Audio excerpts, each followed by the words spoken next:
Lionel মেসিকে নিয়ে বিস্ময়ের যেন শেষ নেই।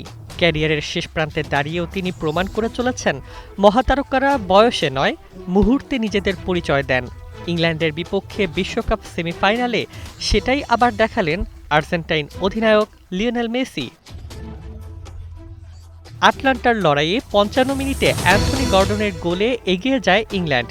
তখন আর্জেন্টিনার ফাইনালের স্বপ্ন ধোঁয়াশায় ঢাকা পড়তে শুরু করে।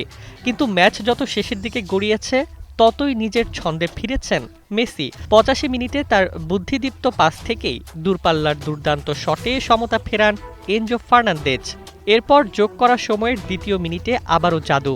ডান প্রান্ত থেকে মেসির নিখুঁত ক্রস হেডে জালে জড়িয়ে দেন লাউতারো মার্টিনেজ। ২ অ্যাসিস্টেই বদলে যায় ম্যাচের ভাগ্য। আর ২-১ ব্যবধানে ফাইনালের টিকিট নিশ্চিত করে আর্জেন্টিনা। এই জয় শুধু আরেকটি ফাইনাল নিশ্চিত করেনি, ফুটবল ইতিহাসেও যোগ করেছে নতুন অধ্যায়। বিশ্বকাপের ৯৬ বছরের ইতিহাসে প্রথম অধিনায়ক হিসেবে ৩টি বিশ্বকাপ ফাইনালে দলকে নেতৃত্ব দেওয়ার কীর্তি এখন একমাত্র লিওনেল মেসির। ২০১৪, ২০২২ এবং ২০২৬ তিনটি বিশ্বকাপে ফাইনালের মঞ্চে আর্জেন্টিনাকে পৌঁছে দিয়েছেন তিনি। এর পাশাপাশি টানা দ্বিতীয়বার ফাইনালে ওঠার মাধ্যমে স্পর্শ করেছেন ডিয়েগো ম্যারাডোনার কিংবদন্তি কীর্তিকেও।